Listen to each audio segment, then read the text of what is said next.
Hello from London, I'm Dr. Gareth Popkins and this is the fourth in my Dr. Popkins Method series of videos. It all started down in Tenerife when I was challenged by some fellow language learners and teachers, bloggers and vloggers to share a bit more about how I've got fluent in several languages. Is there some sort of Dr. Popkins method, or does it all boil down to talent? Well, if you saw the second and the third videos, you'll know that I was talking about how I learned French and Welsh, Russian and German to a high level. But you'd also know that it didn't come down to talent.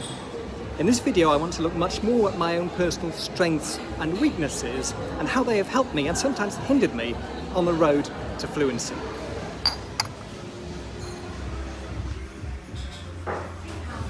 When we're talking about our own strengths and weaknesses as language learners, I think there's a range of variables. The obvious place to start, I suppose, is sort of the genetic basis, if you like, in aptitude. And I've got some qualities, I think, like everybody, which are good for language learning, but other weaknesses. We'll all have a different balance, I suppose. I've noticed some people can, mimic accents. I don't have an ear for accents, and my accent's still quite weak in other languages. Unless I really get immersed, then I can get into the music a bit more. But I'm no natural when it comes to accents. I'm not one of those people you might know who can, mimic as a joke somebody else's voice at all. I've also got a really bad memory. Now, most people think they've got a bad memory, but believe me, I have got a bad memory. And it's actually that's enabled me, I think, to develop some of the ways I learn language, using spaced repetition, for example, and testing. Things that I discovered instinctively before I really sort of read about them. Because I knew I got a bad memory, I wanted to compensate for it.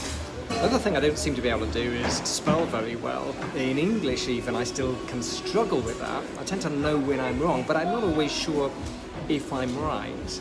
So I've got a lot of uncertainty always, and hesitancy, I think, as I approach language. I think this comes a bit from partly the memory thing, but partly from just being a bit shy socially and unsure of myself, which has always been sort of a characteristic. Some of us, I think, are more naturally confident than others for whatever reason. Don't confuse that, I'd say, with introversion and extroversion. As I understand those, they're sort of basic settings in the brain, to do with whether you're the sort of person who likes a lot of external stimulation to feel alive, wants to be connected to others, or whether you're more of a reflective person who finds social life can be good but draining and likes to retire and sort of gain energy from being on your own. You can be an introvert like that and perfectly confident. It's just that you're not looking out for seeking out others' company. But I think I am introverted. I think that's a neutral thing, in terms of language learning, because there are advantages. You're good at reading, perhaps. You're better at, disciplining your self-study, but you're not so good at forming social connections and getting out there and using the language in a social context, which the extrovert will be brilliant at. So that's one thing, but shy is something a bit different.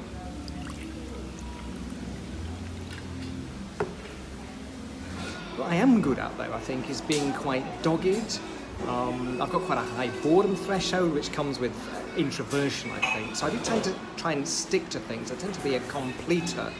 And I also sort of instinctively take a sort of, a strategic approach, an overview, and I like to finish what I've started, and that's really helped me. Partly it's about using strategies to keep myself going. I want to talk about that in a later video, but also I think it's just comes down to my nature.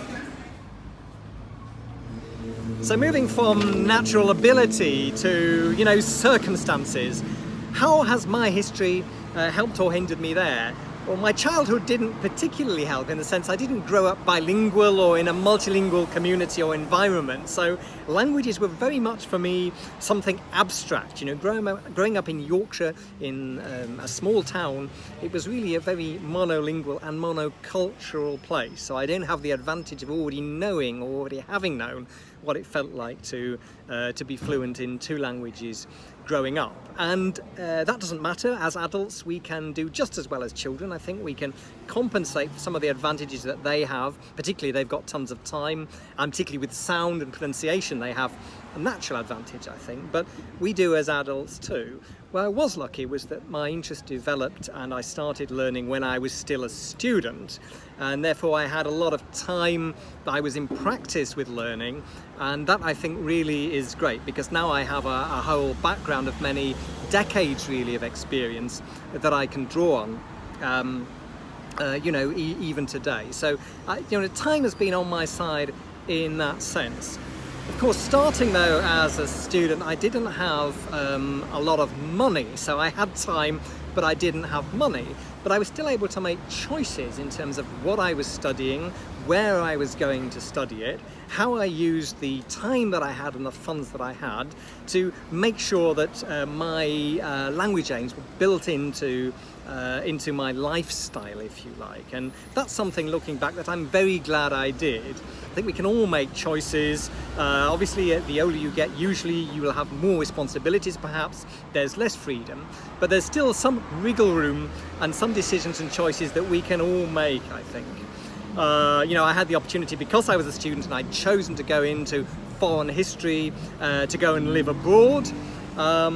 You maybe won't be able to do that, but what I did do was I did the basics of the languages first before I ended up in the country, so I could really hit the ground running.